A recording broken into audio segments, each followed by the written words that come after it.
প্রিয় বন্ধুরা, স্বাগত জানাচ্ছি যে যেখান থেকে দেখছেন এবং দেখবেন সবাইকে প্রীতি এবং শুভেচ্ছা। আসসালামু আলাইকুম। খুবই গুরুত্বপূর্ণ একটা খবর নিয়ে আসছি। আপনারা ক্রিকেটের সুপারস্টার বাংলাদেশের মোহাম্মদ আশরাফুলের পরে যার নামটি শোনা যায় এবং বাংলাদেশের ক্রিকেটকে যিনি অনন্য উচ্চতায় নিয়ে গিয়েছিলেন তিনি হচ্ছেন বাংলাদেশের সুপারস্টার সাকিব আল হাসান। সারা বিশ্বের এক নম্বর অলরাউন্ডার যিনি বিশ্বকে শাসন করেছেন তিনি হচ্ছেন সাকিব আল হাসান। একটা খবর বের হয়েছে, সাকিব আল হাসান দিল্লিতে অবস্থানরত সাবেক প্রধানমন্ত্রী শেখ হাসিনার সাথে সাক্ষাৎ করেছেন। সাকিব ছাড়াও আরও 5 সংসদ সদস্য এখানে উপস্থিত হয়েছিলেন। আমি একে একে তার নামগুলো বলছি। সাকিব আল হাসান, শফিউল আলম চৌধুরী নাদেল, সাংগঠনিক সম্পাদক বাংলাদেশ আওয়ামী লীগ; শরীফ আহমেদ, ময়মনসিংহ 2-এর সাবেক এমপি; ফাহমি গোলন্দাজ পাবেল, ময়মনসিংহের একজন এমপি, খুবই জনপ্রিয়; সানোয়ার হোসেন সানু, শেরপুরের এমপি, সাবেক এমপি; নুরুদ্দিন চৌধুরী নয়ন, লক্ষ্মীপুরের সাবেক এমপি; আলী আসগর টগর, চুয়াডাঙ্গার সাবেক এমপি। ওনারা দিল্লিতে শেখ হাসিনার সাথে বৈঠক করেন এবং রিফাইন্ড আওয়ামী লীগ কীভাবে আওয়ামী লীগকে আবার কামব্যাক করানো যায়, এবং সবার এক বাক্যে একটাই কথা ছিল, শেখ হাসিনার নেতৃত্ব ছাড়া আর কোনো রিফাইন্ড আওয়ামী লীগ হওয়ার সুযোগ নেই। 5 জন এমপি। এখানেই সবচেয়ে বড় চমকপ্রদ নিউজ ভেসে বেড়াচ্ছে না সোশ্যাল মিডিয়া অঙ্গনে এবং সারা বাংলাদেশের যারা রাজনৈতিক খোঁজখবর রাখেন তাদের কাছে। মজার খবরটা হচ্ছে রিফাইন্ড আওয়ামী লীগ নিয়ে যে তোড়জোড় গুঞ্জন গত সপ্তাহ থেকে শুরু হয়েছে। সাবেক স্পিকার ডক্টর শিরিন শারমিন হবেন সভাপতি বা সেক্রেটারি, এবং সাবের হোসেন, এই দুজনের মধ্যে দুজনকে নিয়ে নাকি রিফাইন্ড আওয়ামী লীগ হবে। কিন্তু তৃণমূল আওয়ামী লীগ কিন্তু চায় শেখ হাসিনাকে।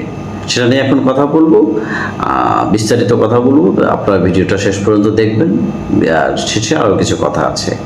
পুরোটা না দেখলে আপনারা বুঝতে পারবেন না আরও কী কথা হয়েছে। রাজনৈতিক বিশ্লেষক একাংশের মতে 5 আগস্ট পরে বাংলাদেশের রাজনৈতিক সমীকরণ বদলেছে। এই পরিবর্তনের পর আওয়ামী লীগের বিরুদ্ধে নতুন করে ভাবনা শুরু। দলকে কিভাবে পুনর্গঠন করা যায়, রাজনৈতিক কার্যক্রম আবার কিভাবে সক্রিয় করা যায়, এবং ভবিষ্যৎ নেতৃত্ব কাদের হাতে থাকবে। সাকিব আল হাসানকে এই সময় কাজে লাগাতে চায়, কারণ সাকিব আল হাসান হচ্ছে আন্তর্জাতিক খ্যাতি, তরুণদের মধ্যে জনপ্রিয়তা, স্পোর্টস আইকন ইমেজ এবং মিডিয়া ফোকাস। বিশ্লেষকরা কিন্তু অলরেডি কথা বলা শুরু করেছে যে সাকিবের যে ইমেজ আছে এটাকে জনমত তৈরিতে ভূমিকা রাখতে শেখ হাসিনা সাকিবকে কাজে লাগাতে চান। আরও কী নিয়ে আলোচনা হয়েছে যতটুকু জানতে পেরেছি, সেখানে অবশ্যই রিফাইন্ড আওয়ামী লীগ, রিফাইন্ড আওয়ামী শেখ হাসিনার নেতৃত্বে রিফাইন্ড আওয়ামী লীগ, সেখানে তরুণ কিছু নেতৃত্ব নিয়ে আসবে যাদের অপেক্ষাকৃত তরুণ এবং ক্লিন ইমেজের।